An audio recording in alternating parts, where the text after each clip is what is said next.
Welcome, everyone, to Two Guys to the Dark Tower Came, a podcast where we discuss the characters, connections, and deeper meanings of Stephen King's magnum opus, The Dark Tower. I'm Jay Russo. And I'm Sean McGurr. You can find more information about the podcast at twoguys-to-the-darktower-came.com.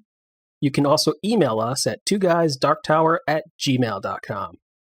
In this episode, we'll cover Book 5 of The Dark Tower, Wolves of the Calla, Part 1, Chapters 4 through 7.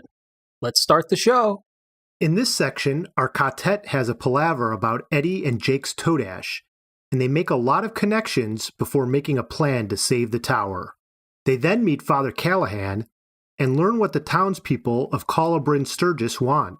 Although they are wary when they first meet, the townspeople and the quartet seem to come to an understanding.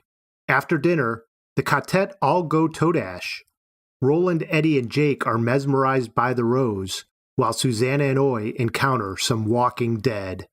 Ooh. It's not quite as fun as The Walking Dead in the TV show, but spooky nonetheless. Is that fun? I haven't actually seen The Walking Dead. I stopped a while ago because it stopped being fun. So, Jay, you may have noticed that in my intro, I pronounced the name of the town Calla Bryn Sturgis. Indeed you did. I've gone away from my normal Midwestern Calla Bryn Sturgis and the Wolves of the Calla, which is what I've been calling it up until now. But we finally get some actual King giving us direction on how to say words in the book, which I think many of our listeners will be happy about, because you'd be surprised how many emails and tweets we get saying, "You guys are killing me with your pronunciation." It's Cuthbert. I think I'm the primary one to blame here because I'm stubborn and will not change my mind on things. But since Stephen King gives us very precise directions on how to say this, I know how to say it. I wouldn't say precise, but through Susanna's commentary, he tells us Callahan and Calla are not pronounced the same. So we know that for a fact. And we know that Callahan is pronounced Callahan. So Calla has to at least not sound like Calla.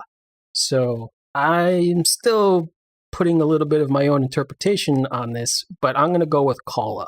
As if it's like, I'm going to make a phone a Calla. It's a Calla, like Calla Bryn Sturgis. Yeah, despite having talked to speech therapist on a regular basis, I have a cousin who's a speech therapist. I have a aunt who's a speech pathologist. Both of my daughters have gone to speech therapist for school. King tries to tell us exactly how to position your tongue to say it, and I still can't figure it out. So I'm going to defer to you and say Calla from now on. What's odd about this is, and I do not listen to the audiobooks for this. I know some of our listeners are following along with us by listening to the audiobooks. And I did pick up this book as an audiobook because I wanted to know how to pronounce it. And at the beginning of the book, the narrator says Calla. And I was like, oh, so I must be right. I think I even mentioned this on an earlier episode. And so that's why I've been saying Calla. But I don't know if he switches halfway through the book. So if you're one of those folks who is listening to the audiobook, I'd be interested to hear how the narrator handles that when they get to that passage. Does he all of a sudden switch from saying Calla Bryn Sturgis to Calla Bryn Sturgis? Does the Wolves of the Calla that he introduced the book as become Wolves of the Calla by the end? I'm with you. I'm going to stick with Calla Bryn Sturgis. And I learned recently that the rest of the name of the town is two further allusions by King. The Bryn is short for Yul Brynner, who was a gunslinger in Westworld. Right. And even more to the point, a gunslinger in The Magnificent Seven, which the plot of this book, very much parallels and borrows from. Sure. And then the Sturgis comes from John Sturgis, the film's director of The Magnificent Seven. So King's really like doubling and tripling down on the whole Magnificent Seven links here. And if you recall, I believe there's a quote by King in the beginning of the opening pages of the book that he quotes from The Magnificent Seven, "We deal in lead." And then Roland says the same line later to the townsfolk of the Calla. Yes. Yeah, you refer to the epigraph to the book in which King quotes Steve McQueen in The Magnificent Seven saying, "Mister, we deal in lead." That's right. And then, as you said, in this section is when Roland repeats it. There's 2 other epigraphs. We didn't discuss this in our last episode, but Roland Deschain of Gilead. First comes smiles, then lies. Last is gunfire. Solid. Mm-hmm. And then a poem by Rodney Crowley. The blood that flows through you flows through me. When I look in any mirror, it's your face that I see. Take my hand, lean on me. We're almost free, wandering boy. So we'll see how these play out as we continue to read. So in addition to pulling from movies, as we've pointed out, King does a lot of literary dropping in this section, much as he's done throughout the series. But there's a fairly in-depth passage early on about Dickens. And when they're discussing the Toadash, they're talking about all these coincidences and how all of a sudden Balazar has shown up and how weird this is. And Susanna points out that this is a lot like Dickens, that he wrote a whole series of books in which characters would keep running into each other throughout London. And she says it really relied on a lot of easy coincidences. And Roland says, he did not know of Ka. Mm-hmm. And this is one of, obviously this is King, as you like to say, Jay, hanging a lantern on the fact that, hey, right, we can excuse some of these coincidences that I'm coming up with because other authors have done it, as well as I've got Ka to help square the circle here. Yep. But Dickens isn't the only author that is mentioned. Jake talks a lot about mystery novels that he's read along the way when he says, we have to come up with this scheme to figure out. He's like, this reminds me of, and he lists off a bunch of authors that he's familiar with and read, which seemed a little odd for a 10-year-old to be reading quite as much mysteries as he did. But he did go to a fancy prep school. Yeah, I'm not sure if fancy prep schools would have hard-boiled crime novels, but that's true. He'd be more likely to be quoting Dickens. Yeah, he'd be more likely to be quoting Dickens. But who knows? Maybe his father had optioned some in his work as a TV executive. Suzanne also mentions Invisible Man by Ralph Ellison, which is another one. And there's just all this discussion of books and how important books are. A lot of what happened in the Toadash was going to the bookstore, and we've seen throughout references to books. The whole piece last section when we talked about the playing around of genres and the stews. I mean, King's being very frank and upfront with the literary aspects of it. Yeah, he's basically taking a further exploration of storytelling itself, just like the entire book of Wind Through the Keyhole did. And we talked about how was that King's opportunity to kind of pump the brakes on the main narrative. Like if he felt he had the time to pump the brakes when writing book 5, he might have actually written Wind Through the Keyhole and explored more storytelling there to its full extent. But here he's just sort of like taking little, nibbles at it by just mentioning these other books and mentioning these other genres. It reminds me a lot of sort of this idea of metafiction, where fiction about fiction and where characters in the book or the author is really shining a light on the fact that, hey, I know I'm writing a book and I'm aware of the conceits and the tropes and how a book works, and I'm just going to let you, as a reader, know that I'm aware of it, and we're here together reading this book. I know that you know that I know that you know. Exactly, and then we all take the iocane powder together, and we're well on our way. But what's interesting about this, and I've done a lot of reading of metafiction, and I really enjoy this when it's done good. When it's done poorly, it can come off as either pretentious or just sort of silly. And so far, I've found neither of that here with King. I've never thought that King was a pretentious writer. I don't think anybody does. Certainly not. While sometimes he can come off as silly, I don't think he's doing it here yet. We'll see how the books progress. But it started to make me wonder about some of the things that are happening in the book. And there's a decent section where Eddie's and Roland are having a one-off discussion without anybody else around. And Eddie starts complaining about reality and how he says, this doesn't seem real to me. There's all this is happening, and I know there's consequences, and I know things are happening, but I still can't get my head around the fact that this is reality.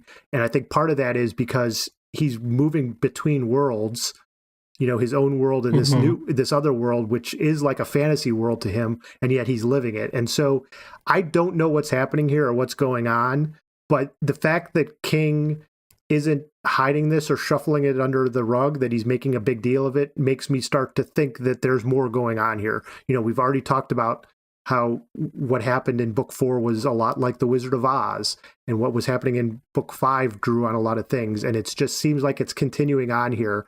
And I don't know where it's going, but I'm interested to see where it's going. And within the framework of the Dark Tower, King has the opportunity to literally bring other stories and other books to life, like he did with the Crystal Palace from The Wizard of Oz. That is a story from our fiction. It's a made-up story, but when they were hiking down I-70 through Topeka, it was a real thing. Yep. It became real in Roland's world. So the other worlds than these construct means that we could have things that are fiction in one world but are real in another. And I think that doubling and trebling of realities and experiences, like going Todash, then I don't blame Eddie for starting to feel like reality is getting thin here. Like which one's real and which one's just a virtual reality, or are they all real realities? I just have different ways of experiencing them. Yeah. And I would get totally jumbled up with that too.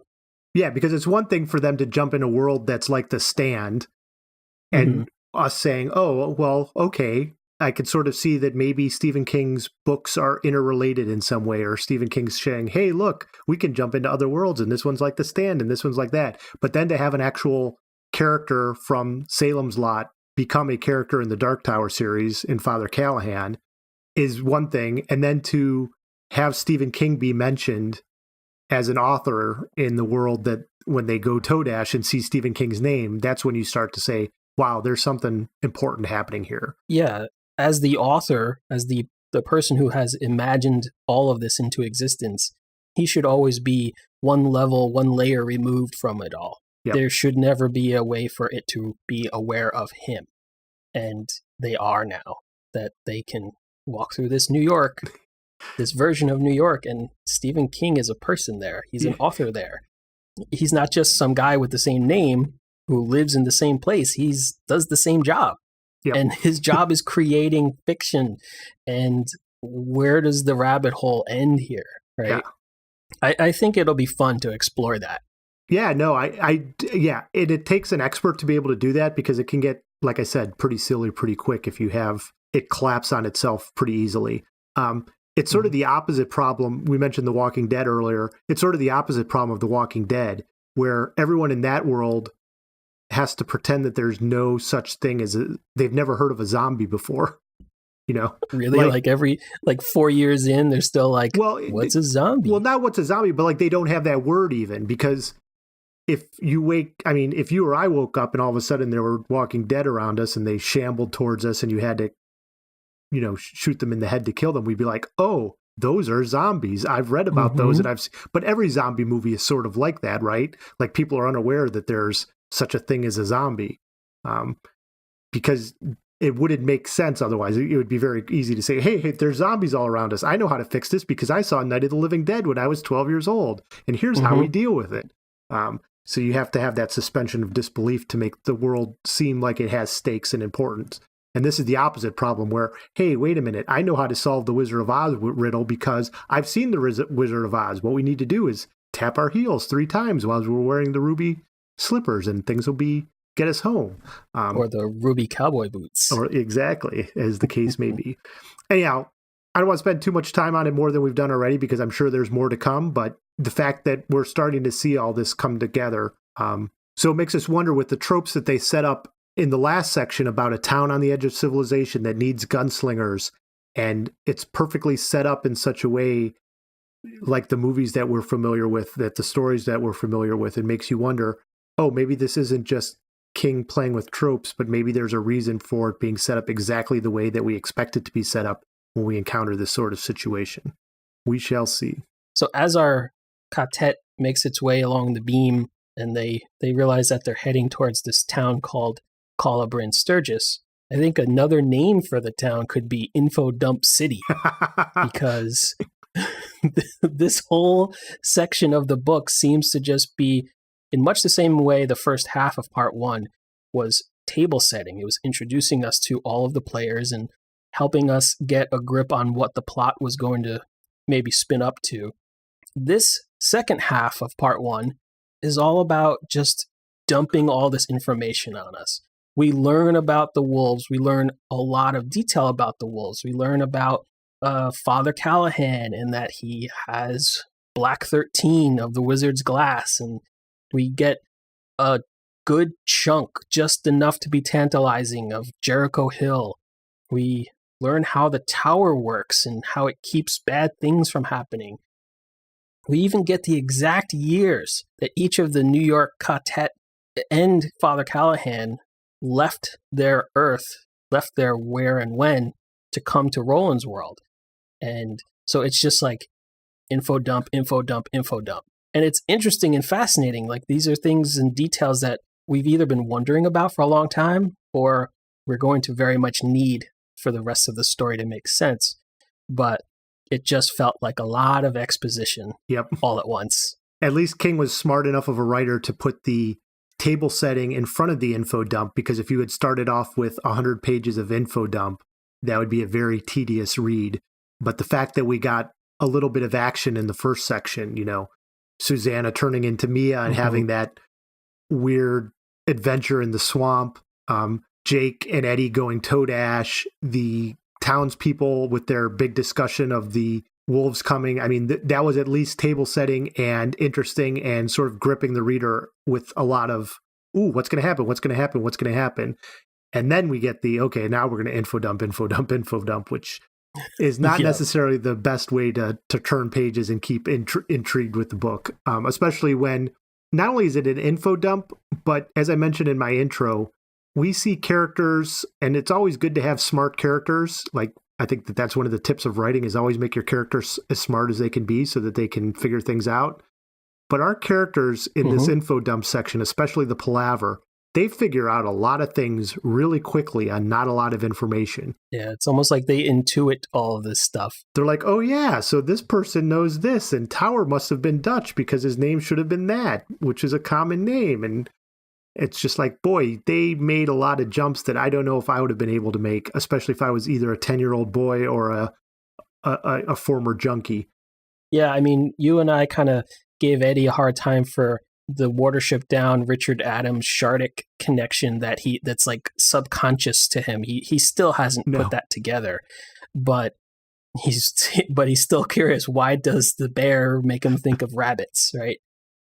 So is he really going to say, yeah, Torin, that sounds like Dutch, and he must have changed that legally to Tower, and I bet if I looked up a Dutch to English dictionary, Torin actually means tower in English. So of course that's what happened. Like, it's like, ta-da, it all falls into place. How convenient. And fine, whatever. Move the story along. I mean, what I don't want is to read another 10 pages of them saying, okay, let's toe dash to a bookstore so we can find a Dutch to English dictionary and figure that out.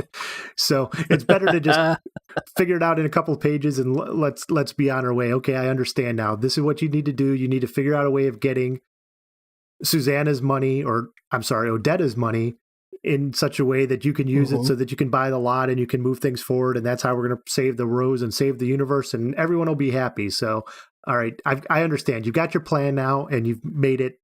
Let's move on and be gone with Infodump City. Yep. But like you said, there's some interesting stuff here, especially the Callahan and the Black 13. And I was also wondering, Jay, what color were the wolves' horses? Apparently they're gray. Gray, huh? Yeah, gray. Gray horses. Yeah, gray. Gray horses. Okay, so they're gray. Yeah. Gray horses. They spend a lot of time on those gray horses. I assume we're supposed to take something away from that. I was thinking, are they robot horses? Are they armored horses? Are they not really horses? They're motorcycles? Like, I have no idea, but Eddie and Roland sure seem to think it's important. I think that they are the junkyard motorcycles from Transformers the movie who speak only in TV commercials. Yes. on the planet where Weird Al sings Dare to Be Stupid, if I'm correct. It is. It's the very same. The best Devo song ever. So, well, what did you think of the description of the wolves besides the gray horses? No telling for sure what they are. They look like men, but they wear masks. Wolf mask, eye lady, wolf masks, gray as their horses. Gray horses, huh? Yeah. They wear gray pants that look like skin, black boots with cruel big steel spurs, green cloaks and hoods. And the mask. We know they're masked because they've been found left behind. They look like steel, but rot in the sun like flesh. Buggardly things. So, yeah, I mean, that's an example of how it's an info dump. Like, we get this very detailed description of these mysterious creatures that are described as wolves, and then they're not wolves, and then they're men dressed as wolves wearing a very specific costume with parts that look like metal but aren't, and things that aren't skin but look like skin. Like what is going on here? So as much of an info dump as we get, they're still left somewhat mysterious. We really don't know what we're dealing with here. You know, are these some kind of people? They're doing the bidding of somebody even more evil? Or are they robots? Are they junk transformers speaking in commercials? Like, what is it? I don't know. Yeah, it's hard to tell. And it's surprisingly that even though just about every one of these townspeople have seen them before, that they're not able to describe them, or they've never taken one down, or they can't explain exactly what they are. They just ride into town on a day and take some of the kids and are on their way, and then the kids show up later. So yeah, it's hard to know what exactly they are. They sound sort of badass though. Mm-hmm. Anytime you give somebody a cloak, that's just sort of cool. Yeah, a cloak and a gray horse. I mean, you never know what you might get into. Yeah.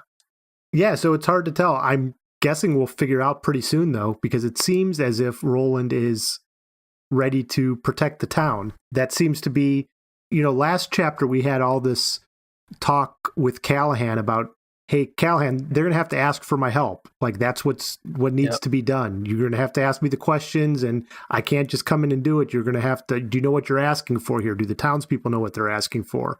And Callahan, that says, yes, I understand. I'll make sure that they know. But by the end of this section, Roland and Eddie are like, we're going to protect them pretty much no matter what. We have to do this because we're the way of the white. We're the good guys. Mm-hmm. It's our duty to do so.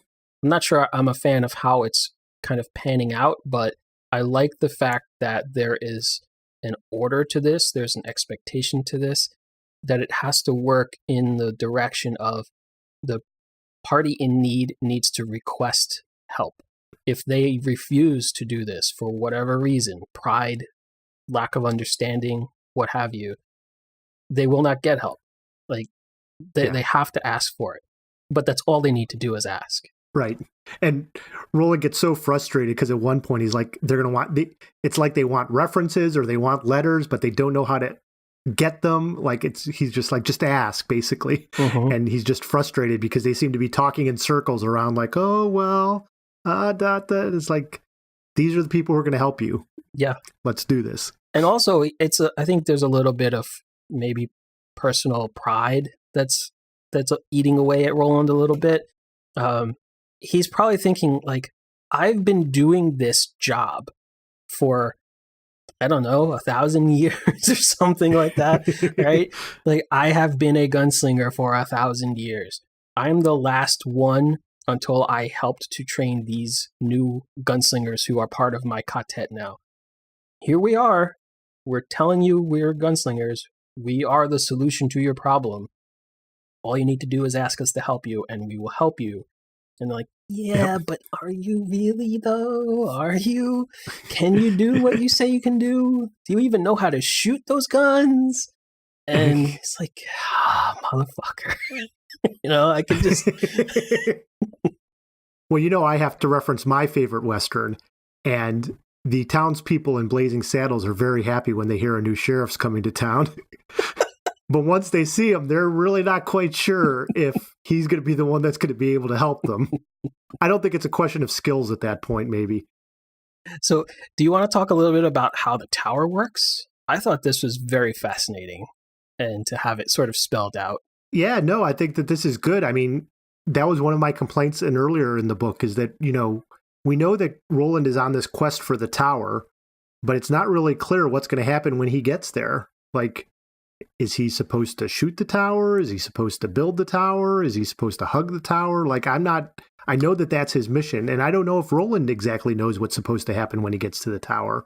And we're not exactly sure what the tower means. We get the idea that it's this nexus point and that it's important to all worlds, but how does it do that? What does it mean? And we start to get that, especially in this last section when the group as a whole toe dash back to New York and they get to the lot where they see the rose again. Mm-hmm.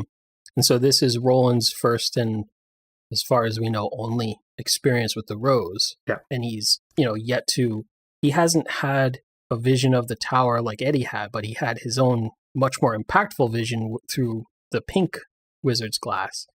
And now that I think back on that, knowing what I've learned here with Roland's vision in the rose, his experience in the pink wizard's glass was almost just like a hypnotic suggestion. It wasn't, here's a reason. It was, you must. And there's no discussion about this. Like, it is quite simple. You must save the tower. We don't get any more information than that. We're still not told why the tower is important, how the tower is in trouble, how Roland can affect any change to that situation. We're just told, or Roland is simply told or commanded, save the tower. That's your mission in life. That is your Ka. Go for it. Yep. And that's essentially what happens. It's like he's a robot programmed with that mission. And just like the Terminator, he proceeds and he's unstoppable. But here we finally understand. We know the tower, like you said, is the nexus of all things, and all worlds sort of revolve around it. But we understand here that the tower, in conjunction with the rose, are like two endpoints of an axis, and everything spins around that axis. And those two things work in harmony to keep all of the worst case scenarios from happening, even whether it's something as big as a plane crash that doesn't happen, or somebody not tripping over a curb and twisting their ankle. It's like those things happen far less frequently because of the tower and the rose. And then it starts to make sense. If the tower and the rose stopped doing what they do, or if they ceased to exist, then every time somebody stumbles on a curb, every time somebody gets on an airplane, it's going to crash. They're going to break their ankle. Like, that's why the world would simply fall apart. That's why all the worlds would fall apart. Or at least that's my interpretation based on this rose experience. Yeah, that passage is interesting because it starts off in very specific big ways, right? Eddie saw great things and near misses. And the first one is Albert Einstein is not quite struck by a milk wagon that could run him over. And Albert Schweitzer doesn't slip in the tub and fall and die. And I'm like, oh, when I was first reading it, I'm like, did those things really happen? Are these actual cases that King's pulled out and said, and I didn't know about? But they're not. He's made up all these things, because then he starts to get really weird things like, oh, there's a terrorist who could have poisoned half the world if he had just not, this had happened and that had happened. And I'm like, oh, these are all things in King's imagination that the rose and the tower are working in conjunction to stop from happening. And it makes very clear, like, this is what Roland is fighting for. He's fighting on the side of good to prevent these horrible things from happening. Right. And it's not just those big things, but like you said, the small things, the twisting of the ankle, all those little things that build up over time and just make the world a worse place. Yeah, I mean, imagine if every time you turn the page in a book, you got another paper cut. If without the tower, that's what would happen. It would be the worst. Every time you fall asleep on a beach, a lobstrosity cuts off 2 of your fingers. Damn it. Where was the tower when Roland needed it? It's all right, I shoot with this hand. So we also got just a taste of this Battle of Jericho Hill, which is tantalizing in its brevity, right? Yes. It seems like it was Roland's last stand with his Ka mates. Yeah, not even Roland's, almost Gilead's and the whole the whole structure of life in that world, like their whole hierarchical structure is going to fall apart here because the good man's forces are pouring in and taking over territory. Right. And they're overwhelmed by the good man's forces. And we learn that Elaine had just died. Jamie DeCurry was already dead. And it was Roland and Cuthbert. I'll just say Cuthbert. Roland and Cuthbert were the last two of the gunslingers alive. And Cuthbert's fatally right on wounded. The edge of yes. And so he's bleeding out. He blows the Horn of Eld, I think it's called, one last time, and then they go out guns blazing, and that's when Roland's dream of it ends. And that's why it's so tantalizingly brief. It feels like the end of the battle. Somehow Roland survives this, but everybody else on his side of the battle dies. How does that happen? Like we're not given that info.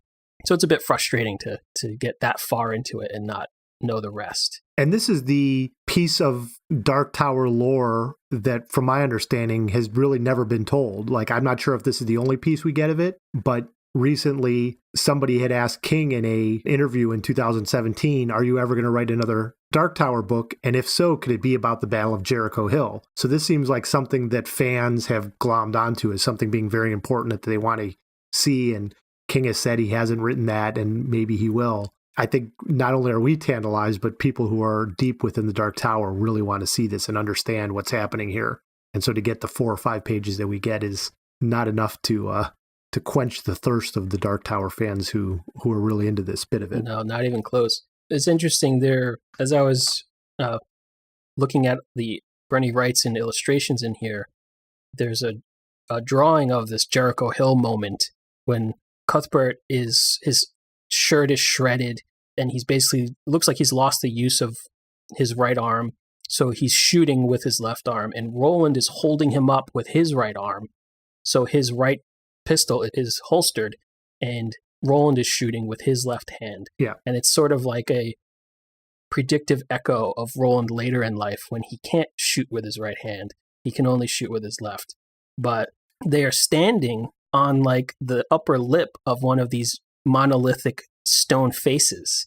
And I'd never noticed that. It's so big in the drawing that Wrightson had done that you kind of have to hold it at arm's length to see the Easter Island like face statue that they're standing on.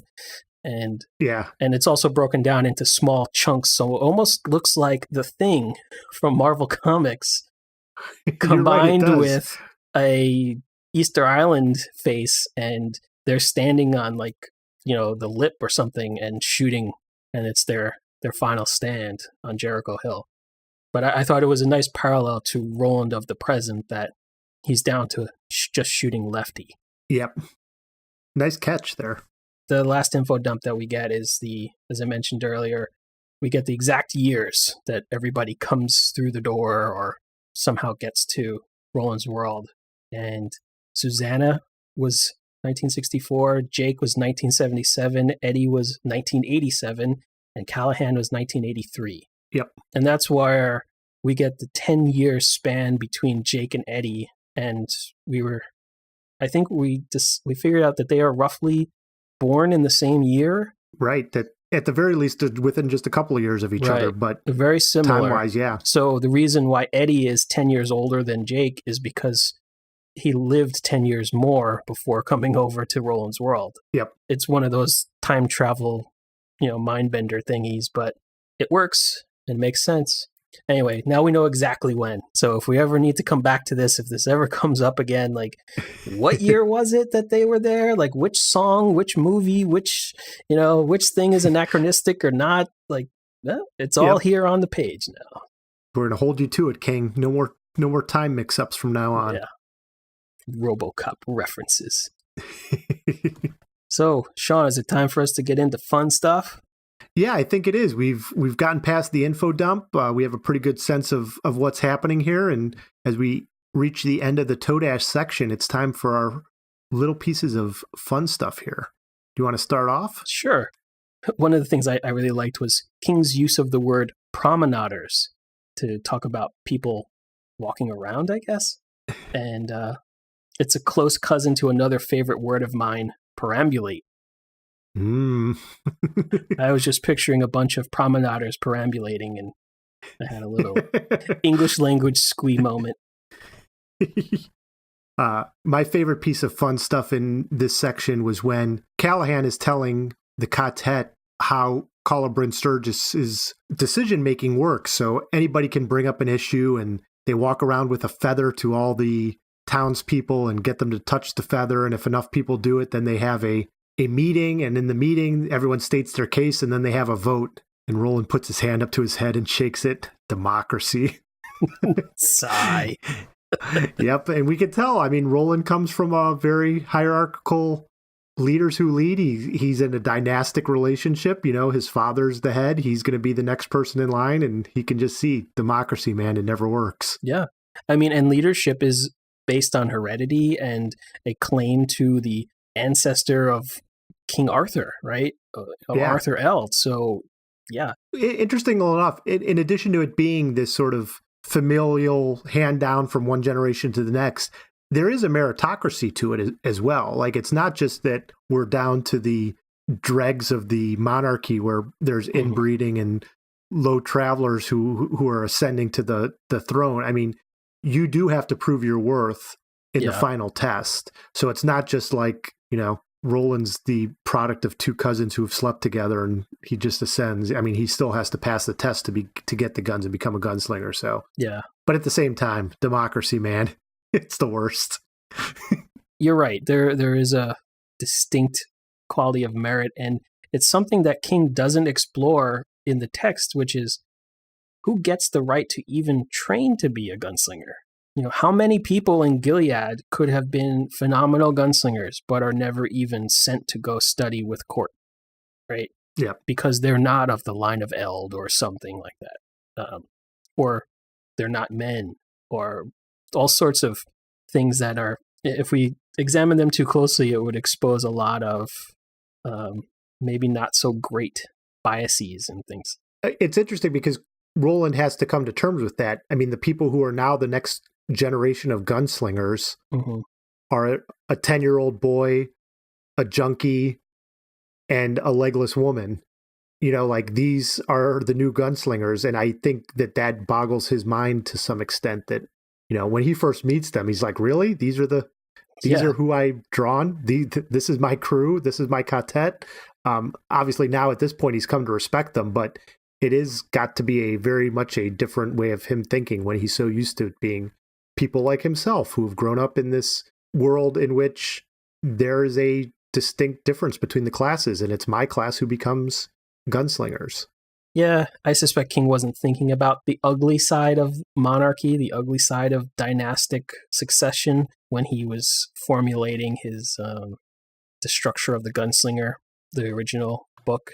Because he wanted it to be romantic. He wanted it to be, he's the last of his kind, and he's wandering the earth, and he's in pursuit of his greatest foe. And that's all well and good, but take a step back or a couple steps back from that and look at how did this person come to be and what was the society like that produced him? Oh, it's a monarchy with patriarchy, you know, and subservient women and all this other stuff. And it's like, oh yeah, it's kind of not so great from our more modern sensibilities. But on the other hand, King is also against populism. I mean, that's sort of John Farson and the Good Man, right? That he's trying to rile up the common folk to rise up and against that position. And he's obviously not a fan of that. And I mean, even if you look at the Dead Zone, the same sort of thing, that where that's a populist person who's trying to ascend to the presidency. And Johnny Smith has to stop that because he looks down on I mean, so King does have this other sense of there needs to be some sort of merit to it, I think. Yeah. And not just a populist uprising. I think his latest tweets also show that, if you are familiar with Stephen King on Twitter and his thoughts on that. So, but again, I think we can all appreciate the fun stuff of Roland shaking his head and saying democracy. Absolutely. Another fun stuff was that we get a definitive meaning to gun bunnies. And earlier in this book and in Went Through the Keyhole, I had kind of taken umbrage with this term. I didn't understand what it meant. I just thought it was like an unfamiliar person with gunslingers, or perhaps somebody familiar with gunslingers, casting a disparaging term, but I guess what it does mean something specific, and that's why it is disparaging to a gunslinger, because it's used in the context that Jonas and his gun bunnies, someone refers to them from Wizard and Glass. So that, to me, translates to the definitive meaning of somebody who carries a gun, uses a gun, is maybe even competent with a gun, but is not a gunslinger. So by calling a gunslinger a gun bunny to their face is, while risky, a pretty big insult, right? So when the kind of lousy sheriff's deputy in the town in Went Through the Keyhole calls Roland and Jamie gun bunnies to their faces because they're so young, but yet they carry the guns and claim to be gunslingers, this guy just can't believe it. He won't accept the fact. So it is a pretty big insult. Yeah. And it was fun to see it used in a context that let me fully understand this term. Yep. We also get a little bit of a Back to the Future type of reference when the characters start to look at the book that Jake has brought over from his world, the Charlie the Choo Choo book, and names and information are starting to fade away, much like McFly's picture of his family, where things are starting to fade away from it. And you wonder, what can they do to stop this? Yeah. Will they need to go back to the future? Do they become assholes or something? Worse. And just like in Back to the Future, Susanna is completely unwilling to believe that Ronald Reagan becomes president, just like Doc. She thinks it's so unlikely that she's convinced that Eddie has put Jake up to continuing it as well, just to continue to carry this as a joke for her. Yeah. Like she just can't wrap her head around it. And this comes up when they're toe dash and they see a paper that says President Carter does such and such or did such and such. And she's like, who's Carter? And then she's like, and I still don't believe that story you keep telling me about Ronald Reagan. Ha! You know, like, the guy from Bedtime for Bonzo is the president of the United States? Inconceivable. And so we get the double Back to the Future reference on that. So one thing that it took me talking to you before I figured it out is at the very end of this section, Jake picks up a bag in the vacant lot. And at first it seems like it's just maybe a paper bag or a plastic bag. It's not very clear, but when they get back from Toadash, he still has it with him. And it seems like it's made out of chainmail. Yeah. And it's the size of a bowling bag, much like he did when he was a bowler back when he was a kid. And it says on the side, nothing but strikes at Midworld Lanes. And he's like, well, that's not quite right, but whatever. And I was trying to think like, well, obviously the bag's important. What are they going to put in the bag? And for some reason, my mind immediately went to, oh, there's going to be a decapitated head in the bag because I've just seen that trope in so many movies and things or cartoons where Jerry and Tom somebody gets beheaded and their head ends up in a bowling bag and gets bowled down the lanes. I think you're confusing them with Itchy and Scratchy. I don't remember severed heads in Tom and Jerry. You might be onto something. But regardless, I've seen severed heads in bowling bags, and that's the first thing that I came up with. But you have a much more realistic potential use for that bowling bag, which I don't know if we want to spoil or not. It might be moderately fascinating. But when you said what it could potentially be for, I said, oh, yes, that makes a lot more sense than a decapitated head. I'm sure that whatever ends up going in that bag will be moderately fascinating indeed. Yes. Well, if there's anything that is bowling ball shaped that's been introduced in this chapter so far, maybe that should be where your mind leads, but we won't spoil it yet. You're being so moderately fascinating, Sean. Cut it out. Yes. Okay, so now that we're through our fun stuff, we wanted to share a couple of iTunes reviews and some social media shout-outs that we had. So we recently had another great review, a 5-star review on iTunes from Empress William, who states, my favorite thing about this podcast is the amount of other books and series it's led me to. Hearing all the overlapping from other King stories and tidbits of information, I actually sometimes find myself talking to you as if I'm involved in the group discussion. Great job. Well, here you are, Empress William. We're talking to you right now. Thank you for that very kind review. Yes, thanks, Empress William. And I love your screen name on iTunes. Awesome. And on Facebook, we heard from R.W. Franklin, she shared our page on Facebook and she added to her share, if you've ever read or are thinking about reading the Dark Tower series, this podcast is awesome. It's been a while since I read The Gunslinger, so listening to their first few episodes are really helping me connect some things now that I'm on book 5. Thanks, RW. We really appreciate you spreading the word on Facebook so that other folks will discover our show and join the conversation. And your comment on our show is very flattering. Really appreciate it. Yeah, and you're going to have to slow down with your reading because we'll be on book 5 for at least a couple more months, I think, before moving on to book 6. So don't get too far ahead of us and spoil anything for us. And we also got a comment from Roy Dallas on Facebook. And I announced the upcoming episode that came out last week, and it happened to be on Valentine's Day. And Roy Dallas said, how nice, fellas, a Valentine's gift for us all. And I've not even gotten you guys a card. Well, that's all right, Roy. You don't need to get us a card. We know you love us anyway. So thanks for posting that on Facebook, and thanks for keeping the conversation going on our social media sites. And Roy, we choose you. We also recently got an email from Tim Harris. He wrote to us at twoguysdarktower@gmail.com.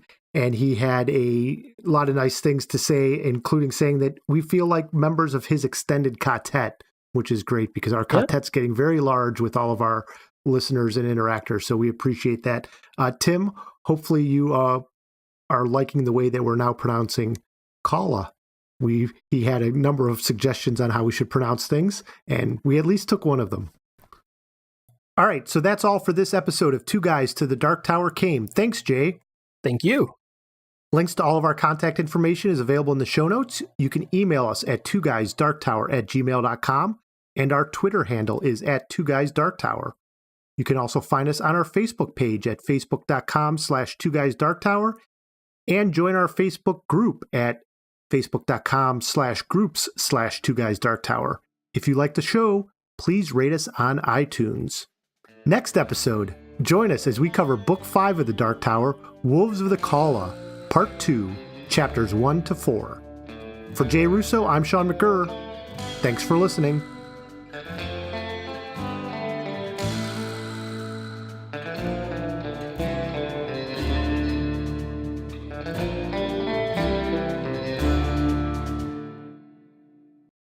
Bitte, baby.